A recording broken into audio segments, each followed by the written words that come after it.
ચોરવાડથી બિલકુલ નજીક ખંભાળિયા ગામે સરસ મજાનું તારીખ 9/5/2026થી 15/5/2026 સુધી સરસ મજાની શ્રીમદ ભાગવત સપ્તાહ જ્ઞાન યજ્ઞનું મિત્રો આયોજન થઈ રહ્યું છે. હજુ ફક્ત બેઝિક હતું, આ આજે સ્ટાર્ટઅપ છે, પિક્ચર બાકી છે કે એક પરિવાર કે કુટુંબની સપ્તાહ નથી પણ સમગ્ર ગામ સમસ્ત સપ્તાહ છે. જે કંઈ ફંડ સપ્તાહ પૂર્ણ થયા પછી જે વધારો રહેશે એ રકમ ત્યારે આપણે અમદાવાદ આહિર કન્યા છાત્રાલયમાં જમા કરાવવાની છે. સાવી અને 270/150 એટલે આજુબાજુ મોટો બધો ડોમ્સ છે. ડોમ્સની અંદર બેસવા માટે સુંદર મજાની ગરમી ન થાય એટલા માટે કુલરની વ્યવસ્થા પણ રાખી છે. સાથે ઉપર સ્પ્રિંકલર મૂક્યા છે કે જેનાથી ઠંડી હવા મળી રહેશે. આપણે અહીંયા અસંખ્ય લોકોનો જમણવાર છે, એમાં કોઈ લિમિટ નથી કે 5000 કે 7000 માણસો જમશે. કારણ કે આયોજન જ એ રીતે આપ્યું છે કે બને ત્યાં સુધી મેક્સિમમ લોકોને આ સપ્તાહની જાણ કરો કે જેથી લોકો સતશ્રીના મુખેથી મુખારવિંદમાંથી જે એની વાણી છે એનો લાભ લઈ શકે. ગામના એક એક વ્યક્તિના દિલમાં હરખ છે કે આજે અમારો આહિર સમાજ આવું સુંદર મજાનું આયોજન કરે છે. ત્યારે ખાલી આ આયોજન માત્ર ખંભાળિયા ગામ પૂરતું નથી રહ્યું, આ આયોજન અત્યારે આખા સમાજનું આયોજન થઈ ગયું છે. આખા સમાજને હરખ છે. મિત્રો, હર ભજવું હક બોલવું દોનો બાતા અવલ, એ નરને ઉતરે નહીં આઠો પોર અમલ. કહેવાનો ભાવાર્થ, ગુજરાતની એ ભૂમિ અનેક સનાતન ધર્મની રક્ષણ માટે, આપણી પરંપરા આપણી ધરોહરના ટકાવ માટે અનેક ભાગવત સપ્તાહથી લઈને અનેક સંતો રૂપી મેળાવડો કીધો છે. અનેક એવા સત કાર્યક્રમો થતા હોય છે. શું કામ? કે આવનારી પેઢીને એની જાણકારી મળે, આપણા મૂલ્યો છે, આપણી સંસ્કૃતિ છે તેનું જતન થાય તે માટે. મિત્રો, આજે આપ સ્ક્રીન ઉપર નિહાળી શકો છો વિશાળ અર્થની અંદર કે તો માળિયા હાટીના ખંભાળિયા ગામે મિત્રો ચોરવાડથી બિલકુલ નજીક ખંભાળિયા ગામે સરસ મજાનું તારીખ 9/5/2026થી 15/5/2026 સુધી સરસ મજાની શ્રીમદ ભાગવત સપ્તાહ જ્ઞાન યજ્ઞનું મિત્રો આયોજન થઈ રહ્યું છે. આજે 3 દિવસ પૂર્વે આમના ગામના આયોજકો તમામ મંડળ દ્વારા એક સરસ મજાની મિટિંગનું આયોજન થયેલું છે. પ્રથમ તો બધા જો કે બોલશે, અહીંની આયોજન વિશે માહિતી આપશે, પણ તે પહેલાં તમામ આજુબાજુના વિસ્તારથી લઈને તમામ ગુજરાતભરના તમામને પ્રથમ તો આ ભાગવત સપ્તાહનો લાભ લેવા માટે, શ્રવણ કરવા માટે ખૂબ ખૂબ આમંત્રણ છે. બીજું કે જે કંઈ આમાં રકમ આવશે મિત્રો, જે કંઈ ભંડોળ આવશે તે આહિર સમાજ કન્યા છાત્રાલય અમદાવાદ મુકામે જે નિર્માણ થઈ રહી છે તેમાં તે તમામ ભંડોળ વાપરવાનું છે. વિશેષનો વાત કરતાં ખંભાળિયા ગામના અનેક આગેવાનો છે. જગદીશભાઈ કામડિયા લોકસેવક છે પોતે, તો મારી ડાબી બાજુ પર જગદીશભાઈ કામડિયા પોતે ટીચર છે, શિક્ષક છે. અનેકનો જો કે કેનો એક એકનો પરિચય ન કરાવતા સ્વામીજી સતશ્રી છે તેમના અનુયાયીઓ એટલે કે સ્વામીઓ પણ મારી સાથે છે. પરિચય વિશેષ લેશું આપણે કાર્યક્રમમાં, પણ બેઝિક પહેલાં સપ્તાહનું જે આયોજન છે તેનું બેઝિક વાત કરીએ આપણે. સમગ્ર આયોજન કઈ રીતે આમ આયોજનનું નક્કી કર્યું, કેટલાક લોકોનું આયોજન છે, તમારા બેઝિક ભાવે આયોજનની થોડીક વાત કરો. સૌપ્રથમ તો હું ડીડી ભારતી અને વિજયભાઈ જોટવાનો સમસ્ત ગામ વતી દિલથી આભાર વ્યક્ત કરું છું કે આજના આ સમયે સપ્તાહના 3 દિવસ પહેલાં ઇન્ટરવ્યૂ લેવા આવ્યા છે. હવે આ સપ્તાહનો મૂળ ઉદ્દેશ્ય જે હેતુ છે એ તો આપણા પાયામાં જે એજ્યુકેશન હોવું જોઈએ, શિક્ષણ, એ મેન વસ્તુ છે. અને અમારા ગામનું જે પ્રયાગરાજ ગ્રુપ કે એમણે નક્કી કર્યું કે આપણા ગામમાં આપણી સંસ્કૃતિ અને ધરોહર જળવાઈ રહે એ માટે કંઈક કરવું છે, લોકો માટે કંઈક કરી છૂટવું છે. એમ કહેવાય ને કે 4 દિવસના ચાંદરડાની જૂઠી માયા શા માટે, જેના આવે સંગાથે એની માયા શા માટે, એવા ભાવ સાથે અમદાવાદમાં જે આહિર કન્યા છાત્રાલય બની રહ્યું છે એના નિર્માણ માટે સપ્તાહની સાથે સાથે જે કંઈ ફંડ સપ્તાહ પૂર્ણ થયા પછી જે વધારો રહેશે એ રકમ ત્યારે આપણે અમદાવાદ આહિર કન્યા છાત્રાલયમાં જમા કરાવવાની છે.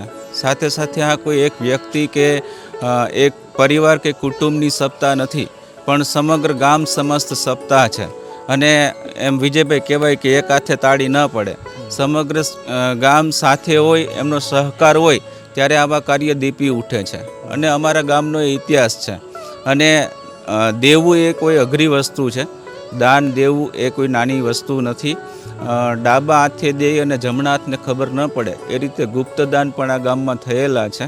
એટલે આ સપ્તાહની સાથે સાથે સતશ્રી ગજા નિખાલસ વ્યક્તિ છે, તે એકદમ ભોળા માણસ છે. આપણે બધા ટીવીમાં એને સાંભળીએ, એની પોતાની ચેનલ પણ છે અને એ પોતે જ નિખાલસ છે અને બહુ સરળ ભાષામાં સાહજિક રીતે લોકોને સમજાય એવા સુંદર મજાના ઉદાહરણોની સાથે આપણને એક જીવન કેવું હોવું જોઈએ, જીવન કઈ રીતે જીવવું જોઈએ એની સલાહ અને માર્ગદર્શન આપણને આપે છે.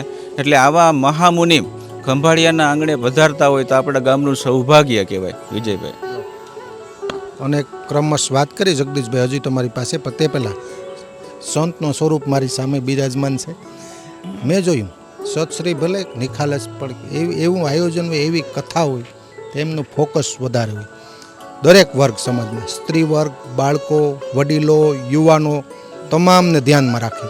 વચ્ચે વચ્ચે ક્લિપ આપવી, આકર્ષણ રહી ને. તમારું આયોજન કંઈક વિશેષ છે. તમારું નામ દો અને પછી. મારું નામ સર્વમંગળ સ્વામી છે અને સર્વપ્રથમ જે જૂનાગઢ જિલ્લાના માળિયા તાલુકાના ખંભાળિયા ગામને આંગણે જ્યારે ખંભાળિયા સમસ્ત ગામ અને પ્રયાગરાજ ગ્રુપ દ્વારા આ સુંદર શ્રીમદ ભાગવત સપ્તાહ જ્ઞાન યજ્ઞનું આયોજન થઈ રહ્યું છે, ટીવીમાં સાંભળનારા દરેક મિત્રોને હું આમંત્રણ આપીશ કે આ એવું ભવ્ય આયોજન થનારું છે કે આમ કહેવાય ને, ન ભૂતો ન ભવિષ્યતિ એવું સમગ્ર ગ્રામજનોએ ભેગા મળીને એક એક ઝીણી ઝીણી બાબતનું ધ્યાન રાખ્યું છે. બહુ વિશાળ મંડપ તૈયાર કર્યો છે. ગામના એક એક વ્યક્તિના દિલમાં હરખ છે કે આજે અમારો આહિર સમાજ આવું સુંદર મજાનું આયોજન કરે છે. ત્યારે ખાલી આ આયોજન માત્ર ખંભાળિયા ગામ પૂરતું નથી રહ્યું. આ આયોજન અત્યારે આખા સમાજનું આયોજન થઈ ગયું છે. આખા સમાજને હરખ છે કે અમારા ખંભાળિયા ગામમાં અમારા આહિર સમાજ દ્વારા આવું સુંદર આયોજન થાય છે. ત્યારે અમારે બધાએ આ ગામમાં આવવું છે, કથાનો લાભ લેવો છે.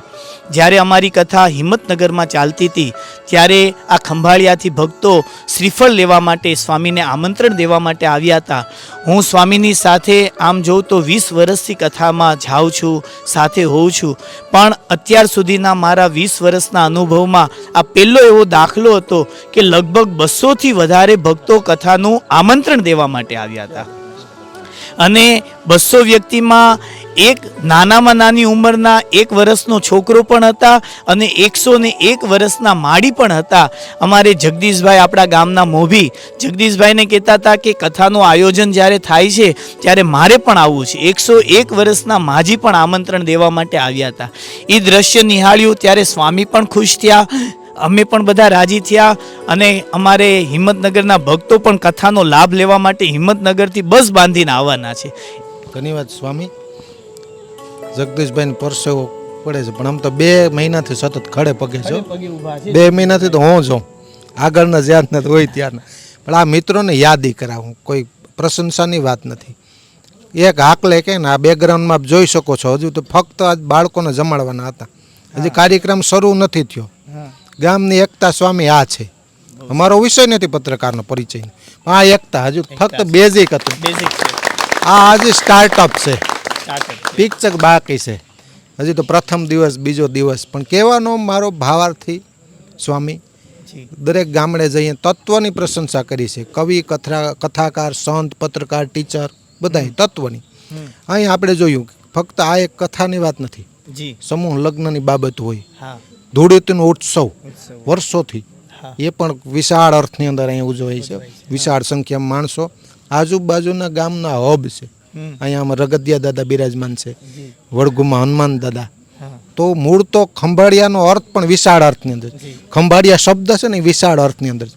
એ અહીંયા ડાયરામાં આપણે વાત કરશું એનું, કારણ કે અહીંયા સમયની પાબંદી છે. જગદીશભાઈ, બેઝિક આયોજન વિશે મૂળથી સમજીએ. ડોમ જોયું, ખૂબ લંબાઈ કેટલા ફૂટ છે કદાચ મને ખ્યાલ નહીં હોય. જમણવારની વ્યવસ્થા, કથાનો સમય, આ બેઝિક લોકો આવતા હોય એના માટેની બેઝિક અહીંયા શું વ્યવસ્થા કરશો તમે? આમ તો વિજયભાઈ જો કે આ પ્રકૃતિના ખોળે અને દેવના ઘરે આપણે બેઠા એવું જો કે ભૌગોલિક વાતાવરણ છે. સુંદર મજાની અહીંયા વડલા અને એવી ઘણી બધી વ્યવસ્થાઓ કે જેનો છાંયો લોકોને મળી રહેશે. આમ છતાંય અમારા કાર્યકર્તાઓએ ભારે જહેમત ઉઠાવી અને 270 બાય 150 એટલે આજુબાજુ મોટો બધો ડોમ્સ છે. ડોમ્સની અંદર બેસવા માટે સુંદર મજાની ગરમી ન થાય એટલા માટે કુલરની વ્યવસ્થા પણ રાખી છે. સાથે ઉપર સ્પ્રિંકલર મૂક્યા છે કે જેનાથી ઠંડી હવા મળી રહેશે અને અન્ય કોઈ પણ અગવડતાઓ ન પડે એના માટે ખાસ તકેદારી રાખી છે. જો આમ તો વિજયભાઈ આ વસ્તુ છે અમારે અહીંયા સમૂહ લગ્ન માટેની જગ્યા છે અને સમૂહ લગ્નમાં બધા તન મન ધનથી સહકાર આપે છે. કોઈ પણ પ્રકારની પ્રતિષ્ઠાની અપેક્ષા વગર બધા લોકો સાથે મળી અને જબરજસ્ત સમૂહ લગ્ન કરે છે અને એમાં મામેરા પીઠીથી માંડીને કરિયાવર કોઈ માનો કે મારા છોકરાનું મારા ઘરે મેરેજ નથી પણ મારા છોકરાનું નામ બારોટના ચોપડે માંડવાનું છે તો એ રીતે બારોટના ચોપડે પણ બધાના નામ અહીંયા મંડાય છે. સાથે લગ્ન લખવા માટે પણ એક દિવસ એમાં ફિક્સ હોય છે અને તે દિવસે ગામ સમસ્ત જમણવાર હોય છે. એટલે એ રીતે અહીંયા જગ્યા જ એવી વિશાળ છે કે અહીંયા પાર્કિંગની પણ સરસ મજાની વ્યવસ્થા છે. આપણે અહીંયા અસંખ્ય લોકોનો જમણવાર છે, એમાં કોઈ લિમિટ નથી કે 5000 કે 7000 માણસો જમશે. કારણ કે આયોજન જ એ રીતે આપ્યું છે કે બને ત્યાં સુધી મેક્સિમમ લોકોને આ સપ્તાહની જાણ કરો કે જેથી લોકો સતશ્રીના મુખેથી મુખારવિંદમાંથી જે એની વાણી છે એનો લાભ લઈ શકે. એટલે એમાં કોઈ આપણો ફિક્સ ટાર્ગેટ નથી અને એના માટે પ્રસાદની વ્યવસ્થા છે. બપોરે 2:30 થી 6 વાગ્યા સુધી આપણે કથાનું રસપાન થશે અને 6 વાગ્યા પછી મહાપ્રસાદનું આયોજન કરવામાં આવ્યું છે. રાત્રિના સમયે સુંદર મજાના લોક સંસ્કૃતિ અને લોક વારસાને ઉજાગર કરતા જુદા જુદા સાંસ્કૃતિક કાર્યક્રમો. એમાં એક દિવસ મહારાસની ઝાંખી પણ છે કે જે આપણા આહિર સમાજ માટેનો એક મહારાસ દ્વારકાથી હોયની ઝાંખી મહારાસનું આયોજન છે. આ ઉપરાંત સંતવાણીના પણ સુંદર મજાના કાર્યક્રમો રાખેલા છે. ગોપાલ સાધુ ખાસ તો સંતવાણીના આરાધક એ પોતે અહીંયા બિરાજશે. માયાભાઈ આહિર છે, ભાવેશભાઈ આહિર છે, આવા ઘણા બધા અર્જુન આહિર જેવા કલાકારો અને જિજ્ઞેશ કવિરાજ પણ પોતે એક દિવસ અહીંયા સુંદર મજાના કાર્યક્રમમાં ઉપસ્થિત થવાના છે. એટલે આ રીતે અમારી આખી કથાનું આયોજન છે. વાહ વાહ, પણ ખૂબ આનંદ આવ્યો. હજી કદાચ એવું બની શકે કોઈ વાત રહેતી હોય તો મને જણાવજો. સમયની પાબંદી છે અથવા કોઈને વાત રજૂ કરવી હોય. માળિયા તાલુકાના ખંભાળિયા ગામમાં સપ્તાહનું જે આયોજન છે બધા લોકોને ખાસ સપ્તાહ સાંભળવા માટે અને પ્રસાદ લેવા માટે ભાવભર્યું આમંત્રણ હું આપું છું. હા, અને આપણે કીધું છે કે જનની જણ તો ભક્ત જણજે કાં દાતા ને કાં સૂર. જનની જણ તો ભક્ત જણજે કાં દાતા ને કાં સૂર, નહીં તો રેજે વાંજણી તારો મત ગુમાવીશ નૂર. એવા આહિર સમાજમાં ત્યાગ અને બલિદાનની મૂર્તિ એટલે આપણા દેવાયત આપા બોદર. અને આ ગામની ભાગોળે તમે ગામમાં એન્ટર થાવ ખંભાળિયા ત્યાં સરસ મજાની વિજયભાઈ આપણે મૂર્તિ બેસાડવાની છે. ત્યાં અત્યારે ફૂલ તૈયારી છે. ગાર્ડન સરસ મજાનો બનાવ્યો છે. બાળકોને રમવા માટેના જુદા જુદા હિંચકા મૂક્યા છે. સુંદર મજાનો ગેટ પણ ત્યાં બનાવ્યો છે. અને 9 તારીખે સવારે 9 વાગ્યાની આજુબાજુ આપણે એ દેવાયત બાપાની મૂર્તિનું અનાવરણ કરવાનું છે. ત્યારે મેક્સિમમ ગામ લોકો તો ત્યાં હાજર રહી પણ આજુબાજુના સમગ્ર મહેમાનો ઉપસ્થિત રહે એવી ગામ લોકોની સર્વેની અપેક્ષા અને આશા છે. વાહ વાહ, ખૂબ ખૂબ ધન્યવાદ જગદીશભાઈ.